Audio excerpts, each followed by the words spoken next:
projektu Modrá Nitra ma viedlo zapojiť sa to, že vlastne je tam nejaké spájanie firiem, zvýrazňuje sa komunita Nitry,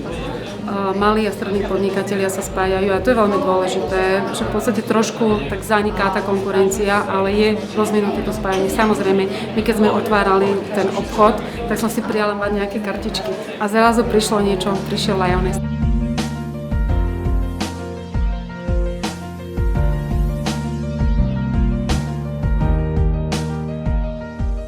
Takže mi sa tento projekt veľmi páči, pretože mi to dáva zmysel, že nebudeme sa každý tu baviť alebo hrať na svojom piesočku, ale dnes si myslím, že je tá doba, kedy človek môže dosiahnuť oveľa väčšie výsledky tým, že kooperuje s ostatnými, spolupracuje.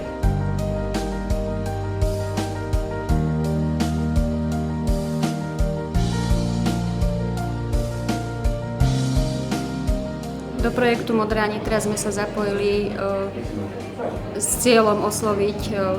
väčšie množstvo zákazníkov, hlavne z okolia Nitry a priamo z Nitry, pretože si myslím, že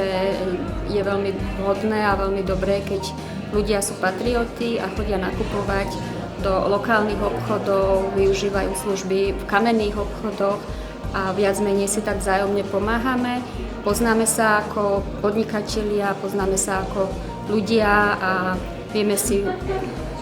povedať nejaké rady, nápady, po prípade možno aj nejakú kritiku, čo by sa dalo zlepšiť.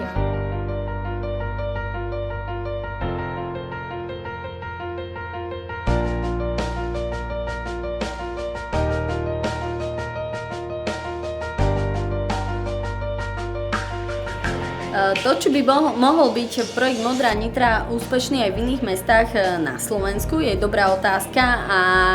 môj názor je ten, že áno, pretože tu nejde o to, či je to Nitra alebo nejaké iné mesto, ale je to univerzálny systém, ktorý sa dá aplikovať na akúkoľvek oblasť a pretože jeho princípom je vzájomná spolupráca firiem z rôznych odvetví a to je jedno v akom meste sa to deje.